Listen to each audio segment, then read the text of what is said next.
श्रावण मास की शुक्ल पक्ष की एकादशी को पुत्रदा एकादशी कहा जाता है। इस दिन भगवान जनार्दन की श्रद्धापूर्वक पूजा की जाती है।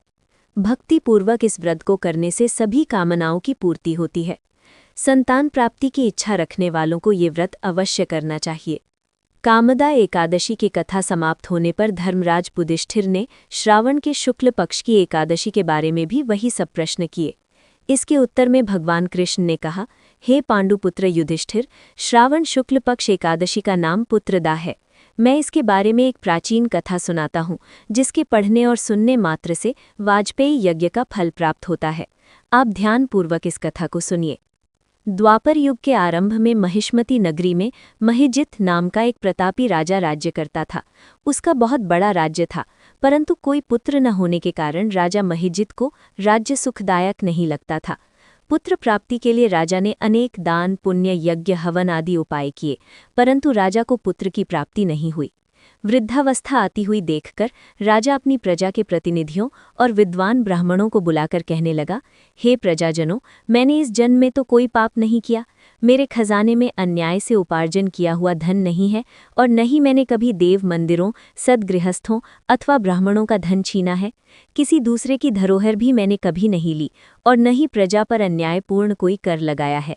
मैं प्रजा का पुत्र के समान पालन करता हूँ तथा ब्राह्मणों और सन्यासियों को भरपूर दान देता हूँ। यद्यपि न्याय की रक्षा के लिए मैं अपराधियों को दंड देता हूँ, परंतु कभी किसी से घृणा नहीं की, सबको समान माना है। सज्जनों की सदा पूजा करता रहा हूँ।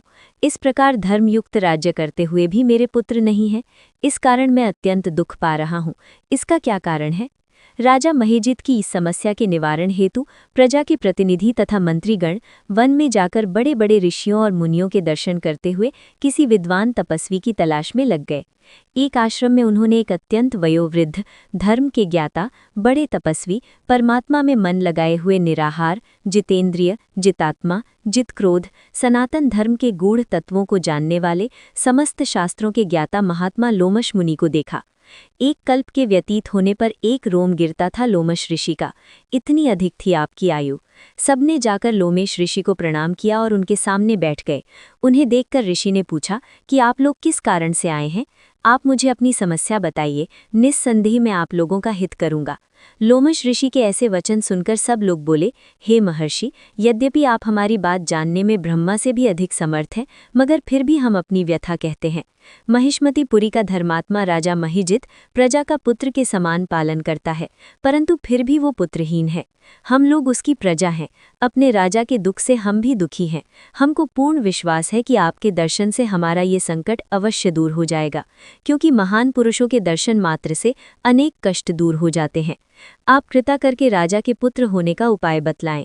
ये वार्ता सुनकर ऋषि लोमश ने थोड़ी देर के लिए अपने नेत्र बंद किए और राजा के पिछले जन्म का वृत्तांत ज्ञात कर लिया। लोमेश ऋषि ने स्नेहासिक्त वाणी में कहा, हे महानुभावों, आपका राजा पूर्व जन्म में एक निर्धन वैश्य था। निर्धन होने के कारण इसने अनेक बुरे कर्म किए।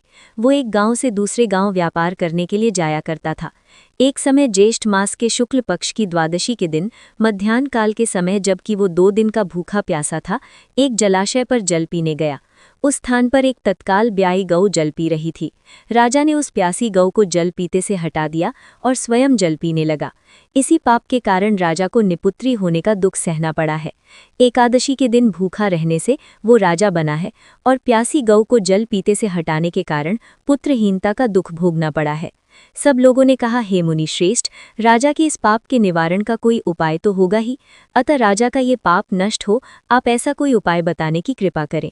लोमेश मुनि ने उत्तर दिया, श्रावण मास के शुक्ल पक्ष की एकादशी को पवित्रा एकादशी का व्रत और रात्रि जागरण करे तो पूर्व जन्म का ये पाप नष्ट होकर राजा को अवश्य ही पुत्र की प्राप्ति होगी। लोमेश ऋषि से उपाय जानने के बाद सभी व्यक्ति नगर को वापस लौट आए। जब श्रावण शुक्ला एकादशी आई तो सबने मिलकर ऋषि की आज्ञा अनुसार राजा सहित पुत्रदा एकादशी का व्रत और जागरण किया। इसके पश्चात द्वादशी के दिन इसके पुण्य का फल राजा को दिया गया। उस पुण्य के प्रभाव से रानी ने गर्भ धारण किया और प्रसव काल समाप्त होने पर उसके एक बड़ा तेजस्वी पुत्र उत्पन्न हुआ।